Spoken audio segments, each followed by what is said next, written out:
बिस्मिल्लाहिर्रहमानिर्रहीम। अस्सलाम वालेकुम नाज़रीन। वज़न कम करने के लिए और एसिडिटी के लिए आपको एक बेहतरीन टिप बताने जा रही हूँ, जिसको आपने मेरे बताए हुए तरीके के मुताबिक तैयार करना है और फिर इस्तेमाल करना है। इसके इस्तेमाल से आपके सीने की जलन या तेज़ाबियत भी ख़त्म हो जाएगी, मैदे की जलन और तेज़ाबियत भी ख़त्म हो जाएगी और आपका वज़न भी तेज़ी से कम हो जाएगा। ये एक आसान सी टिप है। आप घर में मौजूद अशिया से आप इस ड्रिंक को तैयार करेंगे और फिर इस्तेमाल करेंगे। रोज़ाना नहार मुँह आपने इसका इस्तेमाल करना है। तकरीबन आपने नीम गर्म पानी का 1 गिलास लेना है। 1 गिलास पानी में आपने 1 अदद लीमू का रस निकाल के इसमें आपने ऐड कर लेना है। अच्छा सा मिक्स करके आप इसको छान भी सकते हैं, छाने बगैर भी आप इसका इस्तेमाल कर सकते हैं। अच्छा सा मिक्सर तैयार करके आप रोज़ाना नाश्ते से आधा घंटा पहले इसका इस्तेमाल करेंगे। अगर आप चाहें तो दिन के खाने के बाद भी इसका इस्तेमाल कर सकते हैं। नाज़रीन, आपने 1 गिलास पानी लेना है। पानी ज़्यादा ठंडा ना हो और ना ही ज़्यादा गर्म हो, नीम गर्म हो। और इसमें आपने 1 अदद लीमू का रस ऐड करना है।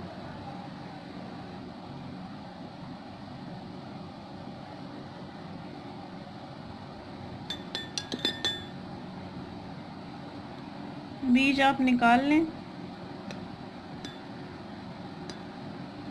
नाज़रीन, ये देखें, ये मिक्सचर तैयार हो गया है। आप आसानी से इसका इस्तेमाल कर सकते हैं। अपने वज़न में कमी भी ला सकते हैं, अपने जिस्म में मौजूद फ़ैट को भी कम कर सकते हैं, अपना वज़न तेज़ी से कम कर सकते हैं। एसिडिटी के लिए भी आपके लिए ये बेहतरीन है। जब भी एसिडिटी हो या रात को खाने के बाद भी आप इसका इस्तेमाल कर सकते हैं। अगर खाना हज़म नहीं होता, सीने में जलन होती है रात का खाना खाने से, तो आप इसका लाज़मी इस्तेमाल करें।